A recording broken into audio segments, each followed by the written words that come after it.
What's good, YouTube? Bingo Bob here, back with another video talking about the new Firestorm cards. Every day I'll be reviewing the cards revealed, and today the reveal is brand new wind cards. The first one of these brand new cards we've seen before, and that card is Hermie, the new Divine Rune. Very nice to have new Divine Runes. The effect of this card is obviously the normal enchanting effect of Divine Runes, but the other effect is that you can also disenchant 2 Wind Spirits from this Hermes in order to search your deck for a Wind Celestial and send it to your Underworld.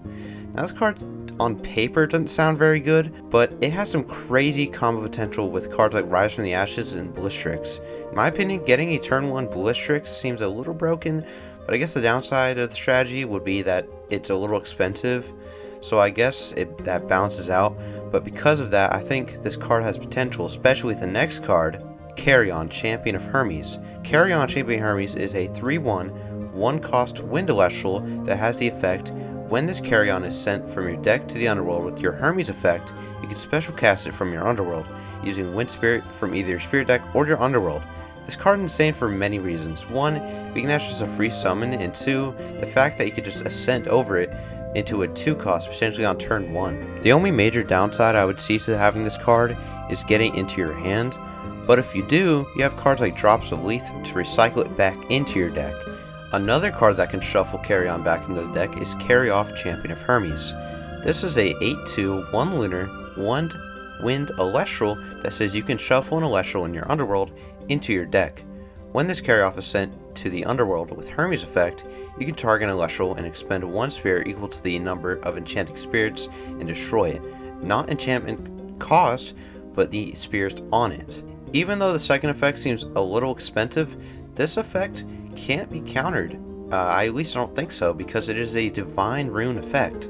But I could easily see a counter rune that negates Divine Rune some way being introduced in the set, due to the Divine Runes being shown off being pretty strong in the set. And that's why I think this card will be played a lot, but being used more as a rune rather than a celestial. This next card is called Caducus of Hermes. Caducus, I think? This is a 1 wind artifact rune that says when the empowered celestial is destroyed in battle, you can target a 1 spirit celestial in the Underworld and special cast it.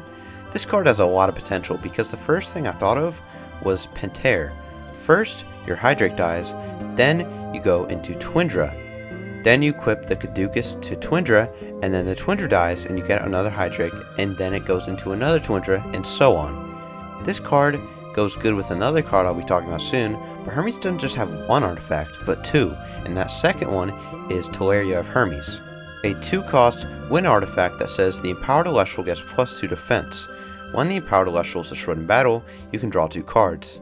Then, if the Hermes is enchanted, you can search your deck for a Teleria of Hermes or a Caducus of Hermes and add it to your hand. And somehow this artifact is even better than the last one. I thought Torch Festia, convinced me that artifacts maybe might go into meta, but this card fully convinced me that artifacts are definitely going to go into meta. This next card has a lot of potential with the 2 new artifacts that I just talked about. This card being Exaltair, Champion of Hermes. It says this Exaltair cannot be destroyed in battle the turn you special cast it from the Underworld, and while your Hermes is enchanted, the Exaltair gets +3 attack. I think this card is going to be top meta, due to having potential to be a 6 and not swap back to a weaker state like the crabs. And also, I think the first effect is incredibly powerful. So, those are my thoughts on the new Firestorm cards. If you disagree with anything I said, make sure to leave it down in the comments. I'll be doing analysis of every card announced for Firestorm daily, so disenchant that sub button to stay tuned. I'm sorry, but anyways, catch you later. See ya.